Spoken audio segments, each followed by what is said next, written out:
Al Jazeera Podcasts. Today, the meteoric rise of sports gambling in the United States. A Pew Research survey from this summer found 22% of adults have bet money on sports over the last year, and specifically a quarter of all men. How did sports betting go from illegal in most states to inescapable in under a decade?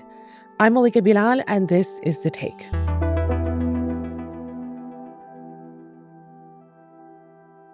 Hey everyone, as you're watching today, leave us a comment below sharing your thoughts on this episode and what stories you want us to do next. Or on your podcast app, leave us a review telling us where you're listening from and a rating with what you think. 5 stars would be great. Thanks.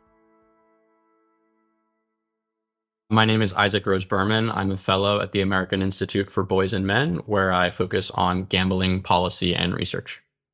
Isaac, welcome to The Take. I'm looking forward to this conversation. In a few days, as many families in the U.S. gather for Thanksgiving, the TV will likely be on in the background.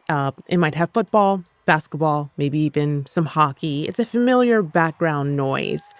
But the news coming out of the sports world lately has been dominated by scandals centered around sports betting. Nearly every sport has had some players and or coaches either charged with a crime or punished by their league for activities related to sports betting. Should the average fan who never places a bet be worried about the integrity of the game that they're watching? So sports betting has been going on for hundreds of years. These scandals have been around for a really long time, but they've escalated in recent years because in 2018, the Supreme Court gave states the rights to legalize sports betting. And since then, 39 states have done so. And not only has it been legal, but it's been widespread and normalized. You know, if you watch sports, you're going to see tons of sports betting ads and all of these companies, which have now become household names, FanDuel and DraftKings. And so to a degree, the game is much more kind of gamblified than it ever has been. In terms of should people be concerned about the sports they're watching being rigged, I generally don't think so.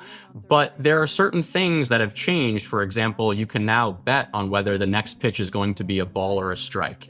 And so recent cases where MLB pitchers have rigged those individual outcomes, that is upsetting. I think it doesn't necessarily impact the overall game, but it's something to be concerned about for sure. Okay, so Isaac, let's slow this down for people who perhaps have never placed a bet, because what you just said is really interesting. So I think people might be thinking when they hear the term sports betting, people are wagering on whether my hometown team, the White Sox, are going to win or lose.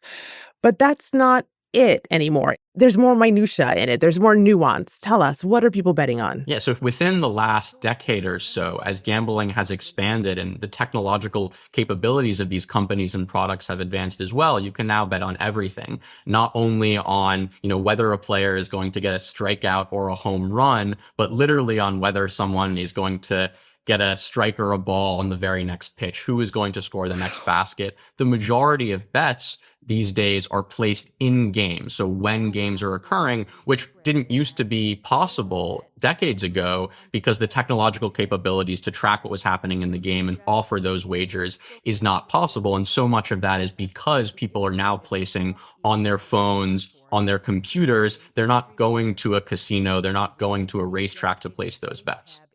So in that example that I gave of families gathered for Thanksgiving, they're in the den and the living room. In their hands is the betting machine, right? This is what we're saying. They can just do it with the flick of a thumb. Exactly. Everybody has a casino in their pocket 24/7 now. Okay, so even though we started out this conversation in which I asked you about fans who never place bets, there are actually fewer and fewer of those fans every year. In the U.S., some studies are showing that 1 in 10 adults have participated in online sports betting this year. And we're talking about a huge industry. A lot of experts attribute this growth to what you referenced earlier, that 2018 Supreme Court ruling. Walk us through how we got from there to this multi-billion-dollar industry. So that initial court case was one about states' rights. Basically, there was a law in place that said states could not legalize sports betting. And New Jersey wanted to get sports betting legalized. They wanted it to revitalize Atlantic City because it was only available in Las Vegas. And eventually the case went to the Supreme Court, which said on the basis of states' rights, states should be allowed to make this choice. The U.S. Supreme Court striking down the federal ban on most sports betting, clearing the way for states to legalize it. Writing for the majority, New Jersey native Justice Samuel Alito wrote, Congress can regulate sports gambling directly, but if it elects not to do so, each state is free to act on its own. And lots of states followed suit. What people don't realize is that it actually wasn't something that happened immediately. One of the real reasons that it became so widespread is because it happened during COVID when there were real budget shortfalls. And legalized gambling, commercialized gambling, is a really easy way for legislators and policymakers to raise tax money without actually taxing people. And so when states were in these budget deficits during COVID and they had all of these lobbyists coming to them saying, hey, if you legalize sports betting, you're going to get tons of tax revenue. You don't even have to tax your citizens. That was really popular. And so that's what made it so widespread around the country.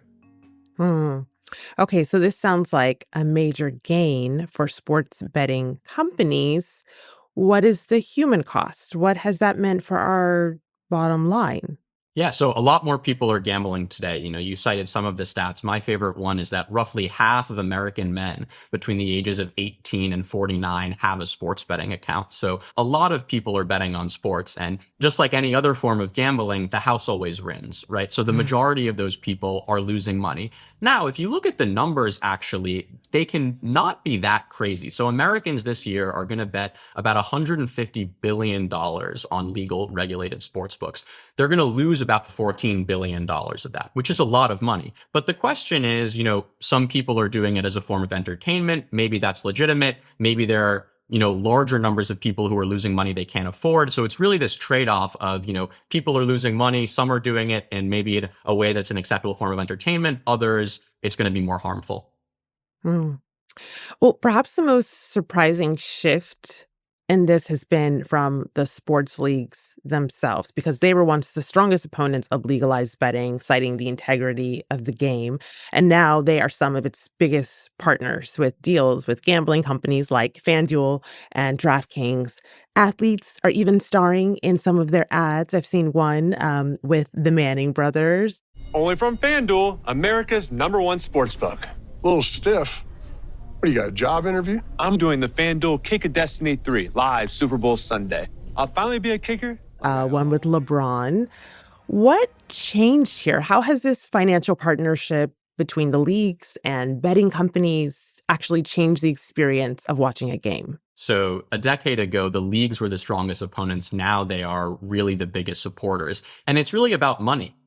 Leagues are making a lot of money from gambling, not only with the licensing deals, but the data agreements. So, for example, if you want to be able to bet on whether the next pitch is going to be a ball or a strike, that's because the MLB is licensing that data to sportsbooks. But the big reason is actually not the direct money they're making, but the indirect money via more attention on the games in question and via larger media deals. So that's the main way that sports leagues monetize. And if you think about, you know, a regular season NBA game where a team is maybe up 20 points in the fourth quarter, no one's really watching it. But if someone has a bet on it, they're much more likely to tune in. And so the evidence is in that people who bet on sports end up watching a lot more sports. They end up engaging with the product, which means that the leagues get larger media deals. And so that's why they've really gone all in on sports betting. Do you see a problem then with this growing partnership, this love affair? Because you, like you said, it is all about the money. But it seems like that might introduce problems. That might introduce what we started this conversation with, which is athletes themselves not legally able to, but perhaps throwing a ball, throwing a game, doing something to enhance the outcome in a way that will make the bettors happy. Totally. So there are a lot of different concerns here. One of them, as you mentioned, is game integrity.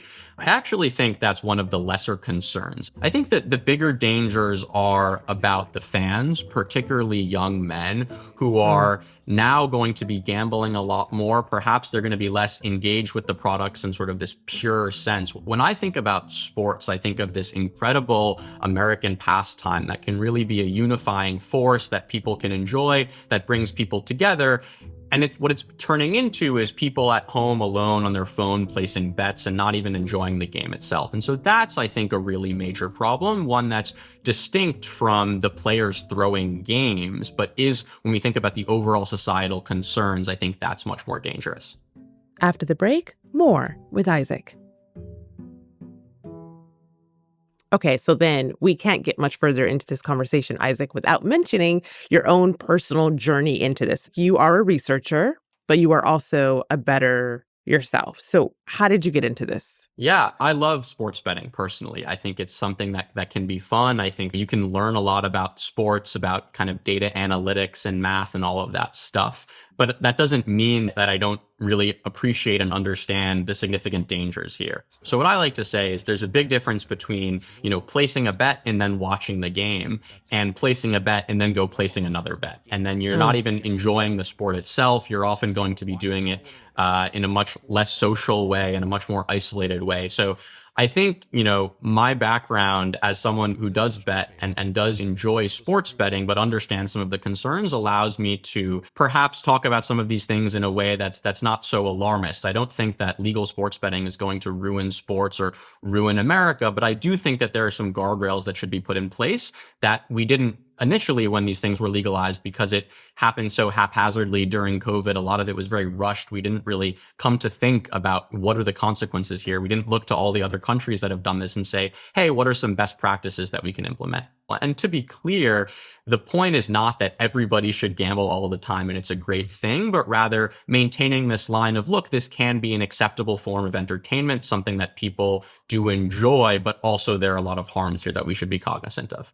Okay, so let's talk about potential harms and how to make sure that we're keeping an eye on them. What specific guardrails do you set for yourself to engage with betting safely? Sure. So I think that the first thing is keeping your life separate from your betting. I think one of the problems people have when they get into trouble with gambling is that it sort of encroaches upon all of these areas of their life, whether it's their work, whether it's their job, relationships.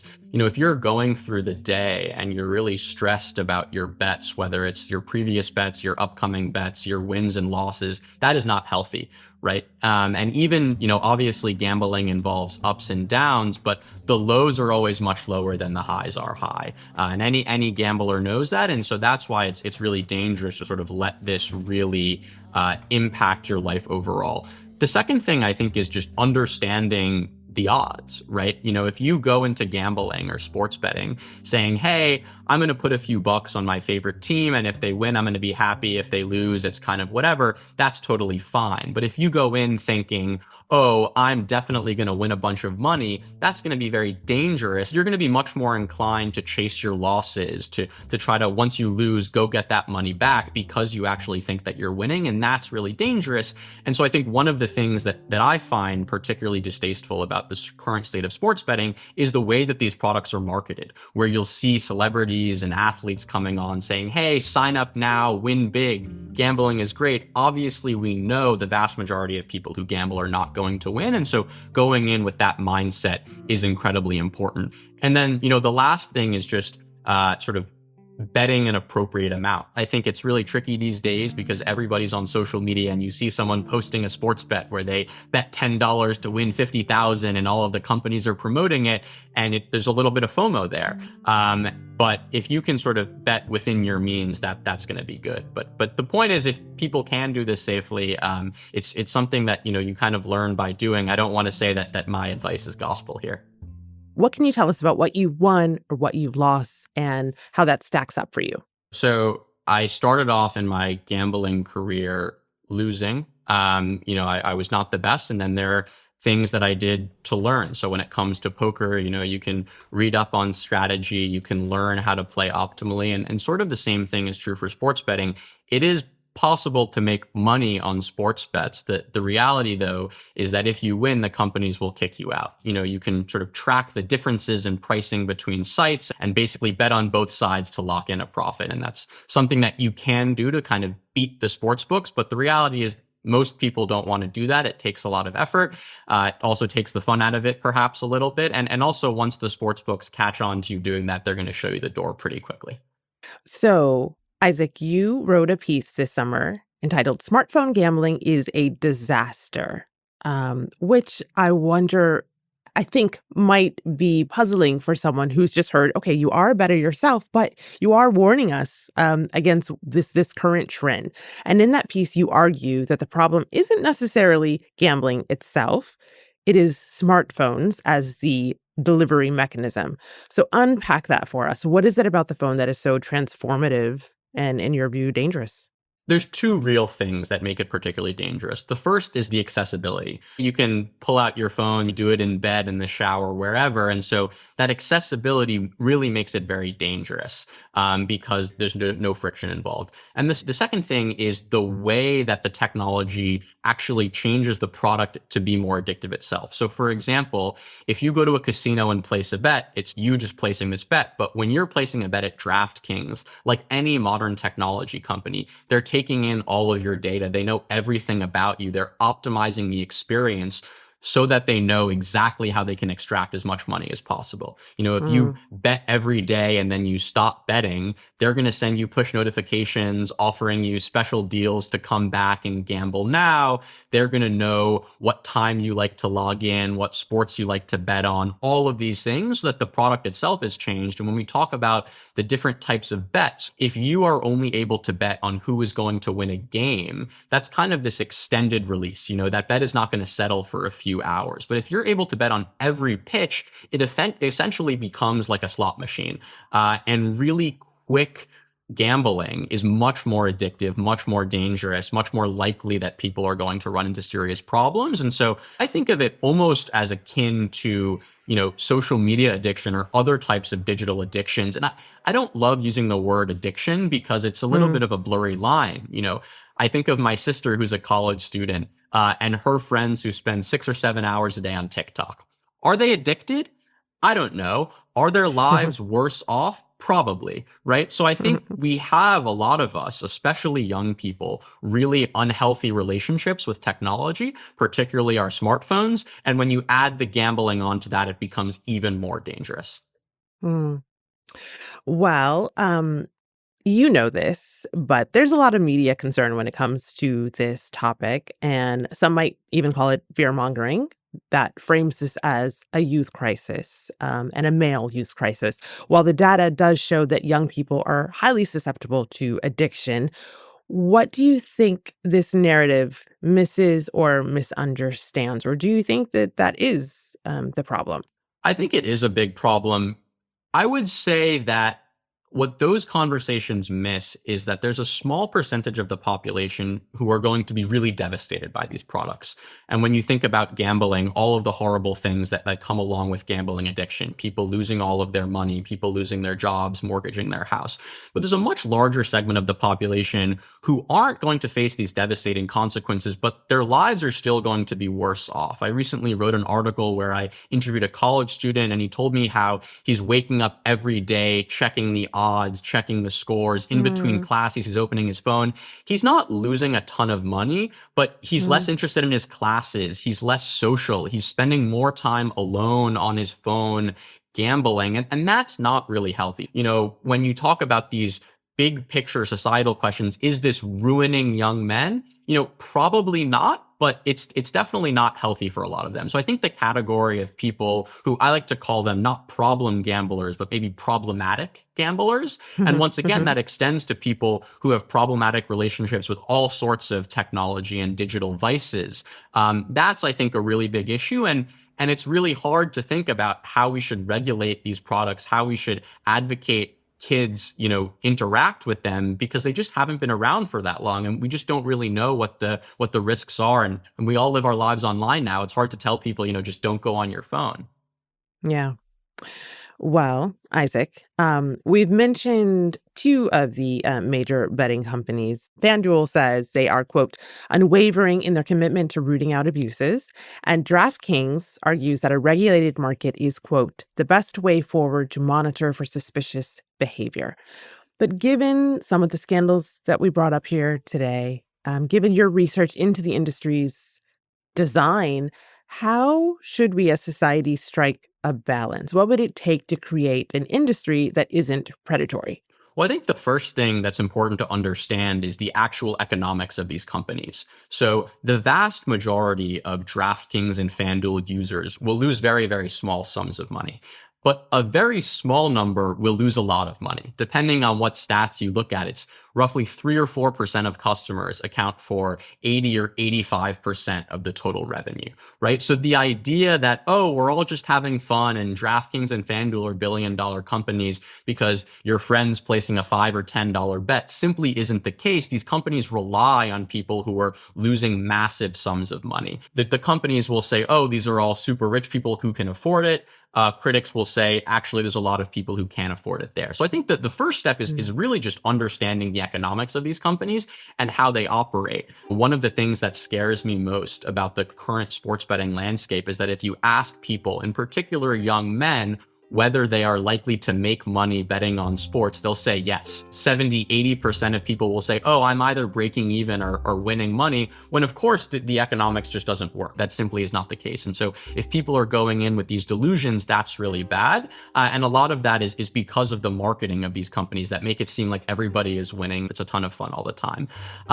It's really tricky to regulate these products, just like it's tricky to regulate any online product, which is why I'm generally focused on a lot of the marketing solutions. And I think a 10-year-old should be able to watch a baseball game without seeing DraftKings ads and without seeing LeBron telling him to sign up now and win big. And then a slightly different part here, in 7 states, you have legal online casino in addition to legal online sports betting. And that's a much more dangerous product. And so I think there are a bunch of things we can do to regulate sports betting to make it safer. But the number one thing that we can do is make sure that more states don't legalize online casino games. Wow. And I guess we all should remember something you brought up earlier, the old adage that the house always wins. So important to keep in mind. Isaac, thank you so much for this conversation and walking us through. I appreciate it. Thank you so much. It's been a pleasure.